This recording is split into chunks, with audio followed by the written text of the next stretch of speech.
All right, welcome. Today we're going to dive into a massive idea that really shapes our world, meritocracy.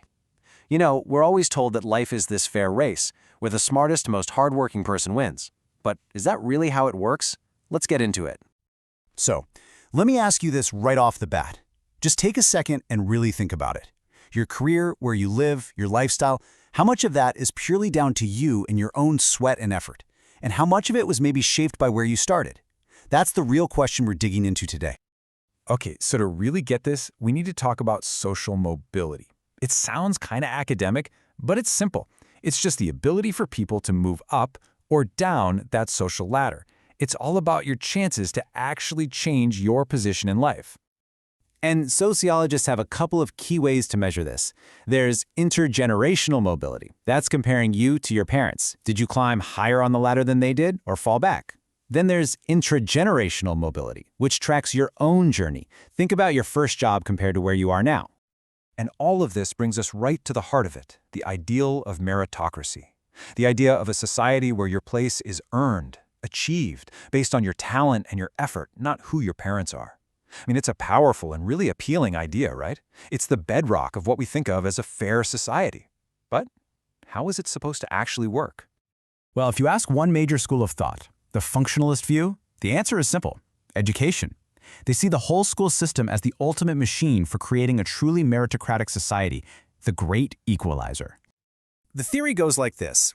Education is this essential bridge. It takes us from the small, private world of our family and gets us ready for our role in the big, public world of the economy. It's the mechanism that's meant to sort everybody into their rightful place. And you can see the logic right here. It all starts with giving everyone an equal opportunity.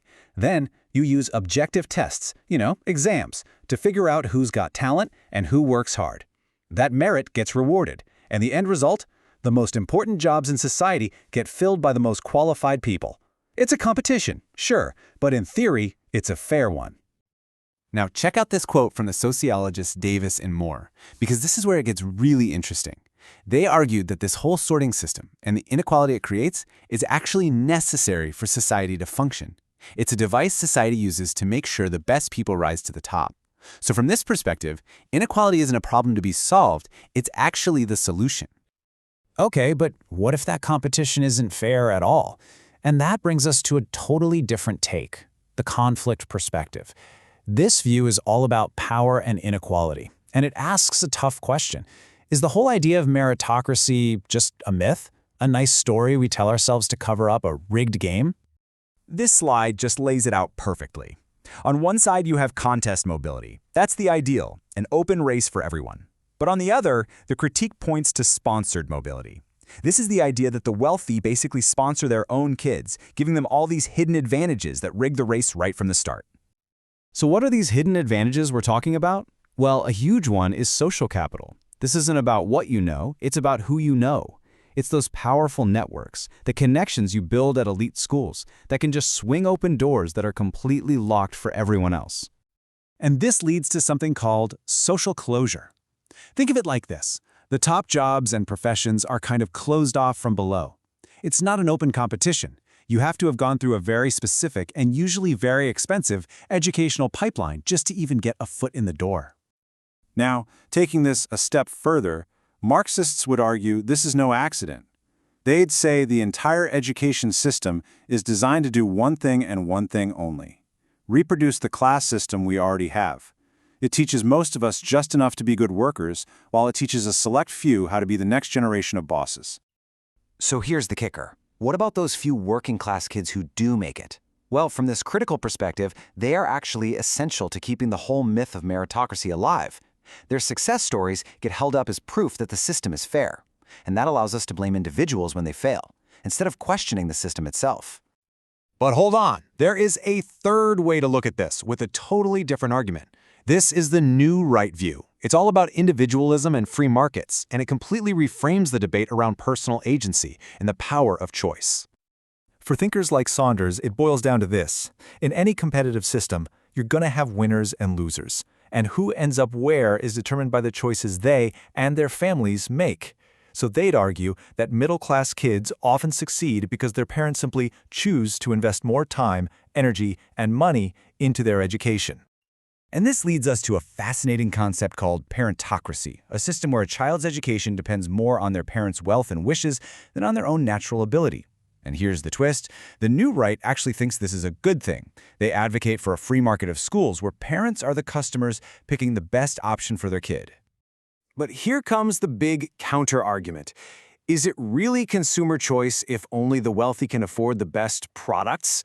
You know, like paying a fortune for a house just to get into a top school district? Critics say this isn't choice at all. It's just social selection in disguise, where the best schools get to pick the best students, who often happen to come from the wealthiest families. And this leads us down a really stark, really controversial path. When middle-class kids consistently get better scores on standardized tests, how do you explain it? Well, the new right view from Saunders is that, on average, they're simply more intelligent. But the critical view fires right back, saying no, the tests themselves and the whole system are culturally biased to favor them from the start. So, after going through all these deeply conflicting views, where does that leave us? Is meritocracy a myth we tell ourselves to feel better, or is it the reality we actually live in? Let's just quickly recap. We've seen 3 totally different ways of seeing education's role. For the functionalists, it's a fair ladder of opportunity for everyone. For the conflict theorists, it's a rigged system designed to keep things unequal. And for the new right, it's a marketplace where parents' choices are king. Which brings us right back to where we started. Is there really one single ladder of opportunity that anyone, no matter their background, can climb with just their own talent and hard work? Or maybe, is it more accurate to say that some people get a massive head start and get to begin their climb already halfway up? And that really is the final crucial question to think about. Is our education system this amazing force for equality that breaks down the barriers between social classes? Or, in the very act of trying to sort us all by merit, does it end up building new and maybe even stronger walls between us?